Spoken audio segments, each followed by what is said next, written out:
bismillaahi raxmaani raxiim halkan waa cadada media group qodobada warka waxa ugu waaweyn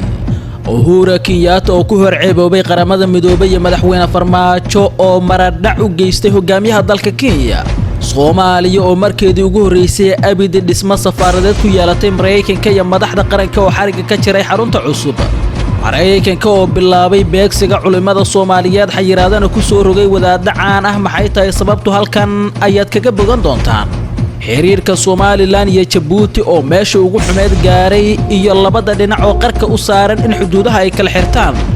warna xadin leh oo u soo yeeray xildhibaanada koonfur galbeed Soomaaliya iyo rajadii ay lahaayeen oo ceel dheer ku dhacday macluumaad ku saabsan ayaa halka idin kugu soo gudbin doona wakaalada dhismaha ee dawladda federaalka Soomaaliya dhawaan ay hirgelisay oo markeedii ugu horeysay shaqo bilaabaysa iyo muran ka taagan qaabka ay u shaqeyn lahayd qodobadaas iyo kuwa kale ayaad ku daawan doontaan warka cadada media group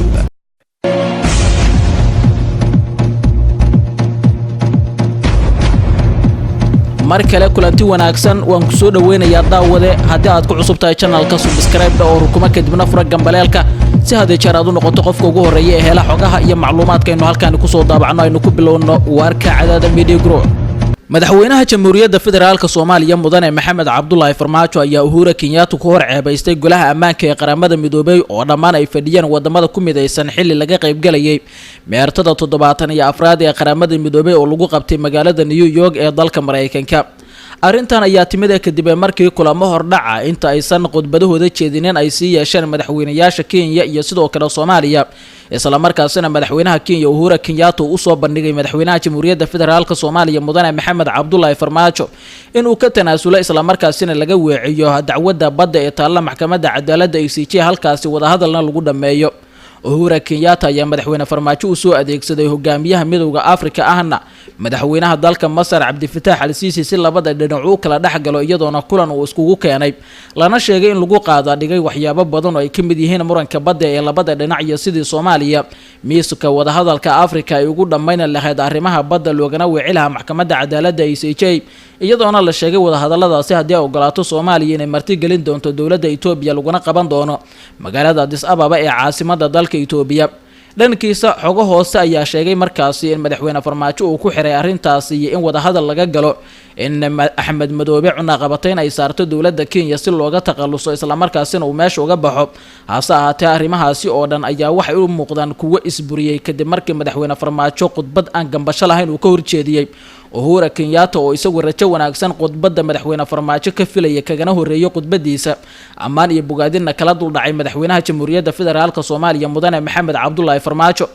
madaxweyne Farmaajo ayaa markii uu bilaabay khudbadiisa ku soo hadal qaaday arrimaha Kenya iyo muranka badda ee dacwadda taalla maxkamadda cadaaladda DEG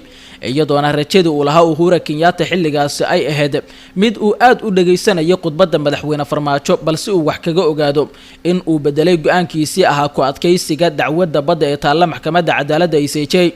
madaxweyne Farmaajo aan markii hore sida la sheegay kulamadii hordhaca ah ay wada qaateen Uhuro Kenyata si cad ugu sheegeen arrimaha dhabta ah isla markaasina rajo u muujiyay ona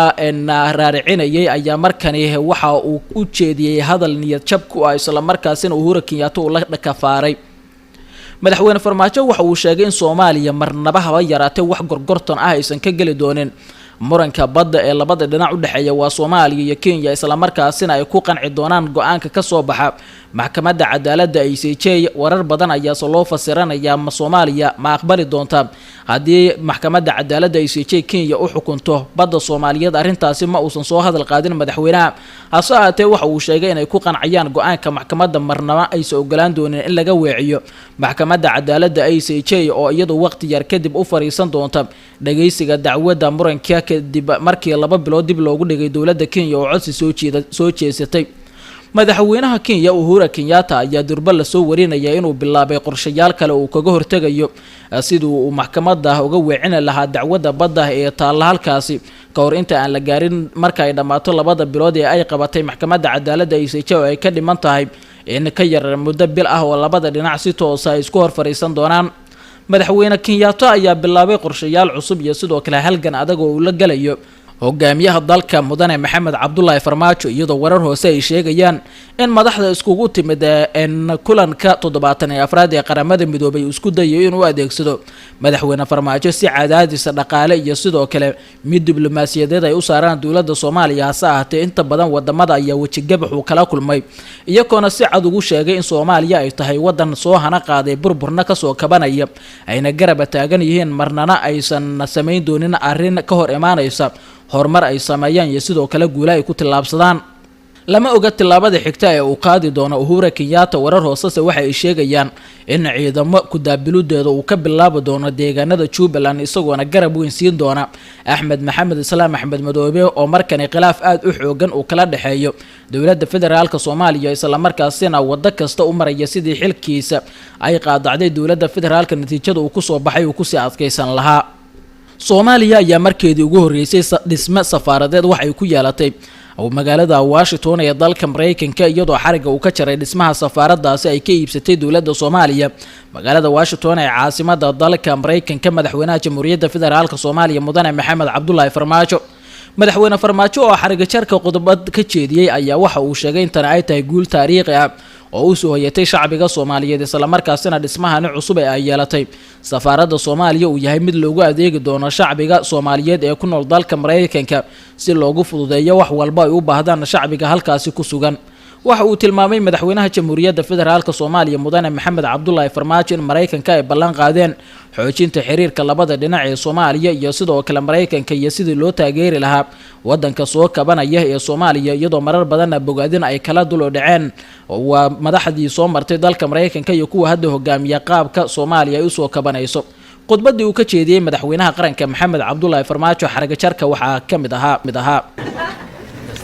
laakiin alxamdulillah ilaahay waa mahad iska leh in dadkii wax loo raadiyay iyo tabarteena aan sugeynay uu inoo suurta gashay inaan maanta meeshaan isugu imaano aan safaaradda halkan aan ka furno waxaan u mahad celinayaa jaaliyadda Soomaaliyeed ee meelo kala fog ka yimid iyo kuwa DC iyo Virginia nooga yimid oo ka soo qayb galay xafladan waa jeclaan lahaa sidii la ii doortay hadda ay ugu horeysay inaan Mareykanka soo noqdo oo qorsheygu uu ahaa inaan tago Minnesota iyo Ohio iyo Boston iyo Texas iyo Toronto naftigeeda sidaan u kala hormariyeen waxa way sidii noo taageereen waagin qaran aad iyo aad aan runtii uga mahad celinayaa taageerada mar walba ay u hayaan dawladda iyo wadaniyadooda mar walba ula taagan yihiin inay taageeraan dawladooda insha Allah waa idin soo noqonaya sida ugu dhaqsiyaha badan meelahaas aan sheegay waa booqanaya hadii ay biiraahdo dowladda Mareykanka ayaa bilowday cunna qabatayn iyo sidoo kale xayiraado ay saarayso culimada Soomaaliyeed iyadoo markan beegsatay wadaadda caan ah oo Soomaali ay isla markaasina iyagu magac weyn kala gudaha Soomaaliya dowladda Mareykanka ayaa waxa ay samaysay arrintan dhowr qof ay ku samaysay oo Soomaali Kenyana iyo sidoo kale shakhsiyaad kale oo Soomaali u badan oo ay u badan yihiin intooda badan dadkaasi xayiraada la soo saaray culimada la xiriiriyay argagixisanimo waaxda maaliyadda Mareykanka waxa ay sheegtay sidoo kale in ay la wareegi doonto hantida dalka isla markaasina ka mamnuucday dadka Mareykanka in ay wax xiriir ah maaliyadeed la sameeyaan shakhsiyaadkaasi culimada u badan ee xayiraada ay saartay liiska dadka xayiraada lagu soo rogay waxa kamid ah sheekha caan ah oo kamid yahay Sheekh Xasan Xuseen Aadan iyo sidoo kale Sheekh Xasan Umar Xasan Mahdi Umar iyo Xasan Mahad oo iyagu ah culimo Soomaaliyeed oo intooda badan ku nool dalka Kenya waxaa sidoo kale liiskan lagu daray in ay yihiin dadka sida weyn looga feejignaan doono iyadoona waaxda maaliyadda ee dalka Mareykanka sida la sheegay ay lacag dul dhigtay madaxooda isla markaasina ay lacag fara badan ku baadi goobayso lama oga sababta rasmiga ah ee Mareykanka ay u beegsanayaan culimadani Soomaali Kenyaanka asaate waxa ay sheegeen in ay wada shaqeyn la leeyihiin kooxaha argagixisada sida ay u beegsanayaan lama shaacinin ma saacada dowladda Kenya kama aysan hadleen hadii wadaadadaasi ay ku soo rogtay cunna qabataynta Mareykanka ay xiriir la leeyihiin argagixisada xiriirka Somaliland iyo Jabuuti ayaa markani waxa la soo warinayaa inuu aad u xumaaday kadib markii labada dhinac ay isku fahmi waayeen qaabab badan oo ugu horeyso go'aanka ay ka qaadatay Somaliland taageerada ay la garab istaagtay dowladda Kenya kursiga ay ku tartamayaan labada dhinac ee ka midka 15 kursi aan joogtada ahayn ee qaramada midoobay. dowladda Jabuuti ayaa aad kaga carootay arrintaasi waxaana loogu yeeray madaxweynaha Somaliland Muuse Biixi Cabdi bilihii la soo dhaafay magaalada Jabuuti ee caasimadda dalka Jabuuti iyadoona halkaasi looga xogo wareystay sababta keentay inuu taageero weyn u muujiyo dowladda Kenya iyada oo dhaqan af iyo sidoo kale dhaxal wadaag ba yihiin Somaliland iyo sidoo kale Jabuuti. madaxweynaha ayaa waxa uu sheegay Somaliland in arrintan uu kaga gol leeyahay sidii uu isagu ictiraaf u heli lahaa haaso ahaatee madaxweynaha dalka Jabuuti Ismaaciil Cumar Geelle ayaa la sheegay arrintan inuu aad kaga xumaaday isla markaasina soo jeediyay in haddii uusan ka tanaasulin arrintaasi uu aad u xumaan doono xiriirka labada dhinac ee Jabuuti iyo Somaliland. kadib markii uu safarkaasi ka soo laabtay Muuse Biixi waxaa cirka isku sii shareerayay xiriirka sii xumaanaya ee labada dhinac waa Somaliland iyo sidoo kale Jabuuti iyadoona hadda ay marayso qaab mababa meel xasaasi ah lagana cabsi qaba haddii sidaan ay wax ku sii socdaan in safaaradaha ay kala qaataan waa wadamada Jabuuti iyo sidoo kale Somaliland oo halkaasi ay ku kala huleelaan. Somaliland dhankeeda waxa ay sheegtay in sababta ay u taageertay Kenya ay tahay in cadowgeeda uu yahay Soomaaliya isla markaasina ay doonayso in Kenya ay u gacan gasho badda Soomaaliya. Jabuuti ayaa mid ka soo horjeeda in haddii kursigaasi ay gacanta ku dhigto dowladda Kenya ay ku cunaqabateyn karto Soomaaliya isla markaasina ay ku gacan maraqsan karto biyaha ay kula muransan tahay ee dacwadoodu ay taala maxkamadda cadaaladda adduunka ee ICJ. guud ahaan daawadayaal waxaa intaas ku dhan warka Cadaada Media Group. fadlan daawadee haddii aad ku cusub tahay channelka subscribe dheh kadibna fura gambalaalka si aad jaraad u noqoto qofka ugu horeeya ee hela xogaha iyo macluumaadka halkan ku soo daabacno. intaan warkan warka ku kulmi doona nabad.